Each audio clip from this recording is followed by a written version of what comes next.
Hi, everyone. Hope your day's off to a great start. I am coming live today to share with you some tips and tools to squeeze a little bit more into your busy entrepreneur life.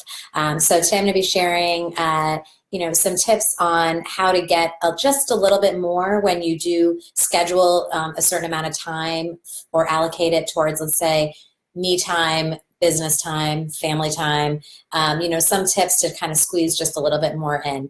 And there are varying opinions on multitasking and whether it is effective or the best thing for you to do. I'm going to admit that some of these tips are about multitasking. Not to say that you should be doing it all the time, but let's be honest. Sometimes the only way for us to accomplish as much as we want to get done in a day is to do a couple things at one time. So some of these tips and tools do promote, I would say, multitasking, but not all of them. But before I dive into that, for those of you who I don't know, my name is Anjali Varma. I am the host of the Mompreneur Tribe, a Facebook group dedicated to mom entrepreneurs to help them connect, collaborate, and learn and inspire one another. I am a business coach that offers coaching packages for those of you just starting out or for those of you who want to take your business to the next level, branding, marketing, social media, strategy, any of that. I'm happy to do a free consult to see if it's the right fit. And I also host mastermind groups, both locally and virtually, for entrepreneurs to connect and serve as sounding boards for one another. So that is who I am, and this is a very interactive discussion. So as I'm going through some of these tips, this one might be a little bit more brief than some of my other Facebook lives. Feel free to chime in and type any questions, and if you're watching this on the replay, feel free to comment, and I always go back and I can answer any questions I have. And I don't know if you subscribe to my newsletter, but basically in my newsletter that went out this morning that you can subscribe at anjalivarma.com, I talk about that entrepreneurship is really a lifestyle. It's not, it's a way of life. So there's no such thing necessarily as full-time or part-time or work-life balance. It's much more a way of life, and learning how to allocate time for work and for life. And it's a little less cut and dry than, having, let's say, a full-time or a part-time job, but there are so many great benefits that come along with it as well. And it's pretty funny because as I wrote my newsletter and I sent it out, I think at like 10 o'clock last night to drop this morning, my son then came into our room at like 2 o'clock in the morning with major ear pain. And turns out he has an ear infection and he's home from school. And that was just, kind of a reminder to me, like this is one of the reasons that I am an entrepreneur, so that today I could take him to the doctor and have him home with me and still be able to work and come to you live from home while he's taking a nap. So I thought it was just appropriate timing given my newsletter topic from this morning. Okay, so I'm going to dive into some of the tips and tools to help you squeeze just a little bit more into your busy mompreneur day. And I'm first going to start off with family dinners, actually. So I don't know how many of you out there, but I, try to at least cook dinner at home a couple times a week, and I actually enjoy it when I can take the time to do it. But the biggest reason or hurdle for not doing it is it's a huge time suck, right? It feels like I'm constantly shuttling around, and I'm sure you guys are the same way. So there are a couple of kind of tricks and tools that I've learned to make family dinners just a little bit easier. Again, would love to hear from all of you if you have any suggestions. But one of the tips that I just started doing and I love is Fresh Direct. So those are groceries that come delivered to your door. If you're not in a major market where they have it, I'm sure there is Instacart or something like that that delivers groceries. And I was really anti-doing this because part of me really likes the idea of like going through the aisles and seeing what I like and picking up about a million things that I don't need, and inevitably forgetting the one thing I do need. And there is that hurdle of like kind of doing it for the first time, but there's nothing better than on a Sunday morning drinking a cup of coffee and like pulling up my regular list that I already do every single week and then just editing from there. It's so quick. You're doing it from the comfort of your home. You're not getting all the extra stuff that you don't use. I ordered at I think by 12 on Sunday, and my groceries were at our doorstep on Monday morning at 9 a.m. So it was pretty amazing, and everything is fresh. And, there is kind of that thing of not being able to see your produce, but it's been an excellent resource for me to squeeze just a little bit more time into my day. So now I don't have to drag the boys to the grocery store during the week. And inevitably, even if you do have to go to pick up one or two things, it's a way quicker, easier, and less stressful because you're not doing kind of the whole week of groceries. So that is groceries delivered to your door. For me, that's been a really big, it's been a game changer for me because also once they are here and I've planned out my menu for the week, then I am more apt to actually make dinner as well, because those groceries are already sitting in my fridge. It's not like I have to run to the grocery store in order to put together whatever dinner is going to be happening that night.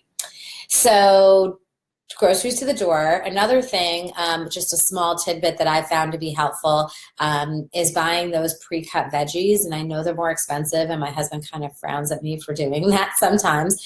But pre-cut veggies, and also like steamed, bagged veggies, anything that just takes the time out of having to cut and prep in order to get your dinner on the table quicker.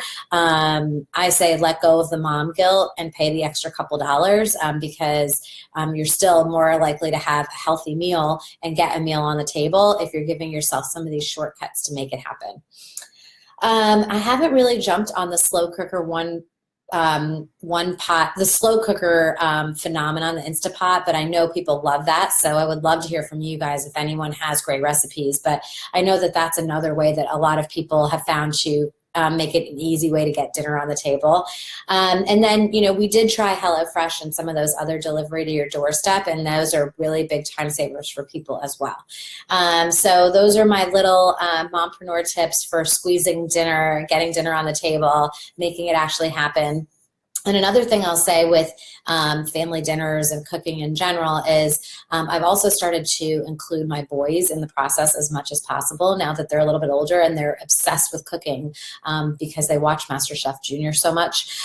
So that can actually be a little bit more work in the beginning because they want to do everything and they can't necessarily do it, and the cleanup can be more. But what I've found is it's become a really great bonding time for me and my children. So, cooking doesn't feel like as much of a chore, and I don't feel like I'm pulling myself away from my kids because now it's something that we all kind of do together. So that's just another way to squeeze in some good, one-on-one and or, alone time or time with your kids while also, getting dinner on the table for your family. So would love to hear from you guys if you have any tips on getting family dinners on or squeezing in just a little bit more to make family meals and or healthy meals happen. Comment, please, and let me know.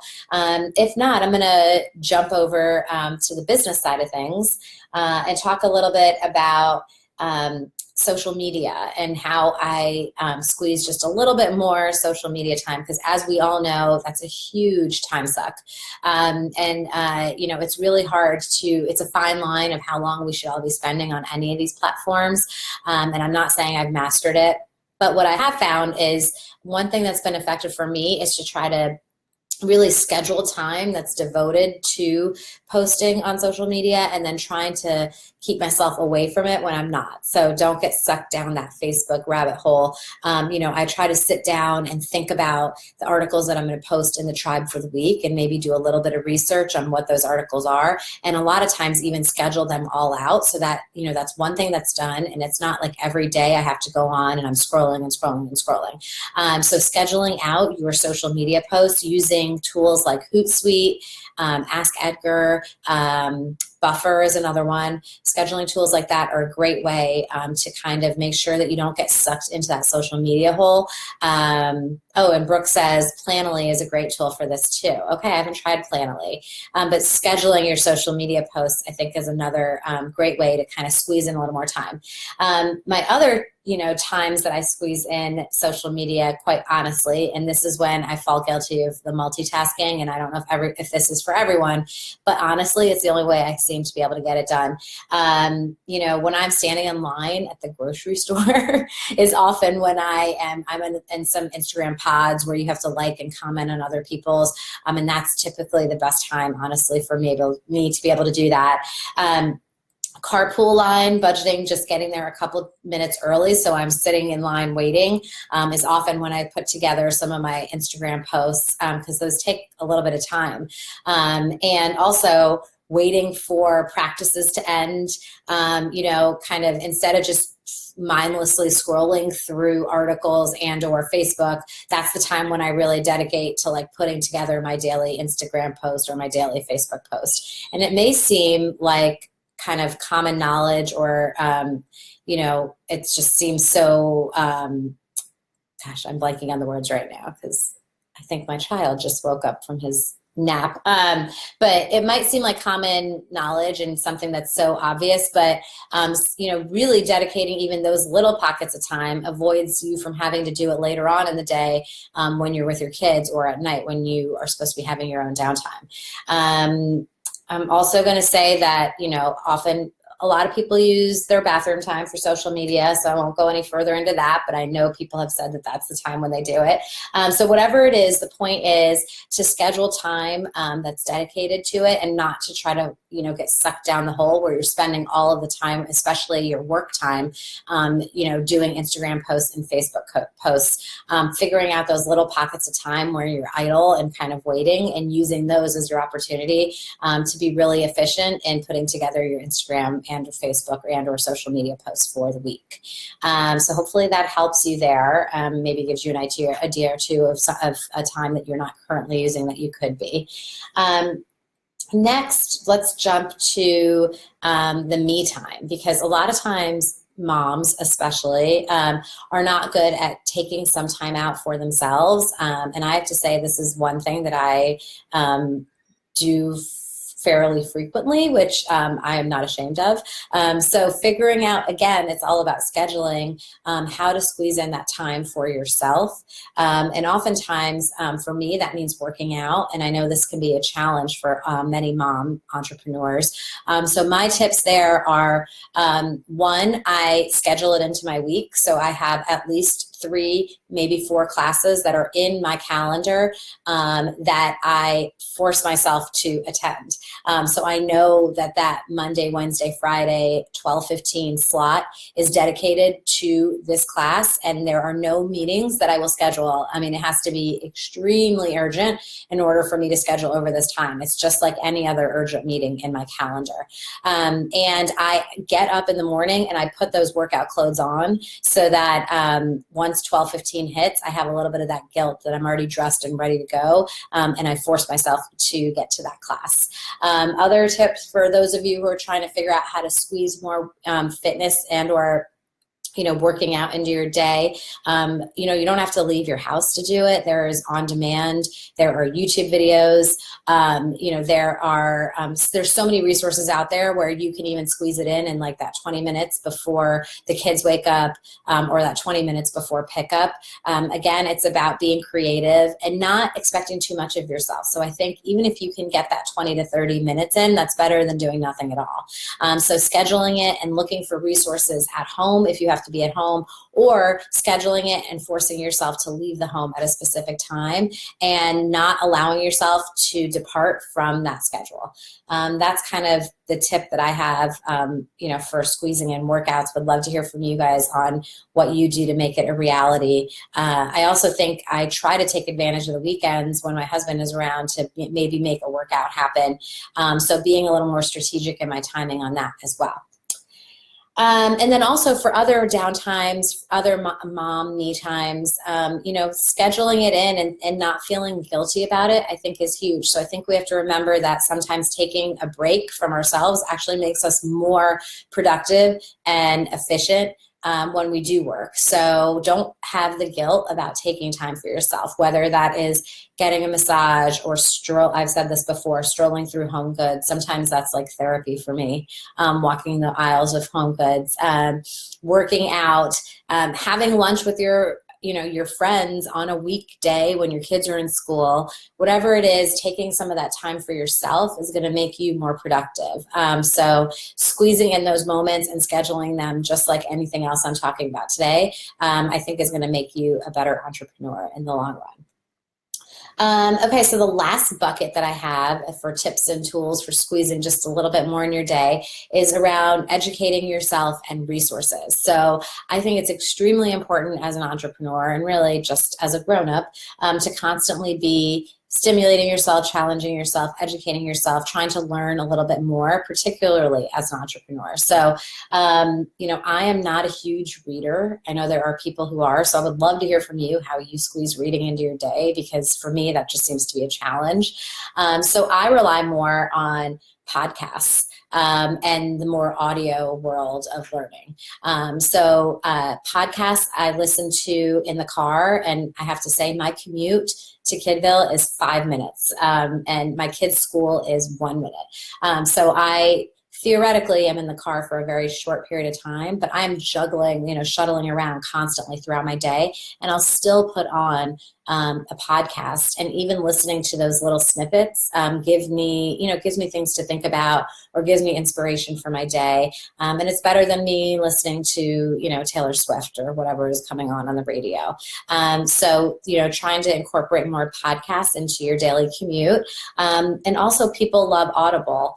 So those of us who aren't more of the readers, people will use Audible to listen to books on tape. And those could be educational books, business books, or fiction books to get a little bit of that downtime that we're talking about. So with Audible and podcasts, and also Facebook Lives, some of the other places that I will, kind of multitask and listen and learn while I'm doing something else while I'm cooking. So oftentimes I'll put on a podcast, particularly if my boys aren't in the kitchen with me, or I will throw on a Facebook Live, and while I'm cooking, I can be listening and doing that at the same time. That's one of my favorite ways. Again, driving around, again, in the carpool line is oftentimes when I'll get there a couple minutes early and throw on a Facebook Live that I've saved that I've wanted to try and listen to. And then again, waiting for practices, I always have my headphones in the car. So if I do want to throw on a podcast while we're waiting, or while I'm watching my kids at basketball practice, it's an easy way for me to gain some knowledge while I am still kind of in the moment and doing something else. So that was my, I guess, quicker than most Facebook Lives on squeezing in some tips and tools. I would love to hear from you guys on ways that you, just squeeze a little bit more in your day. And again, the idea is not to take on too much or to be doing too many tasks at once. It's really just to try to find, what I think when I talk about my newsletter today is the idea of making pockets of time for whatever hat you're wearing in the moment. So if you're wearing the mom hat, if you're wearing the business owner hat, if you're wearing the me time hat, having those pockets of time that are dedicated to it, but making the most of every single minute that you dedicate to that pocket of time. And so hopefully some of these ideas will help you to squeeze maybe just a couple more minutes to those pockets of time. So would love for you to join us on the Mompreneur Tribe if you're not already a member, and head over to anjalivarma.com to subscribe to my newsletter. And if you're interested in coaching and or mastermind groups, definitely DM me or email me, and we can set up a free consult to chat further about that as well. I go live every Tuesday afternoon, so look forward to seeing you again sometime soon. Have a great day.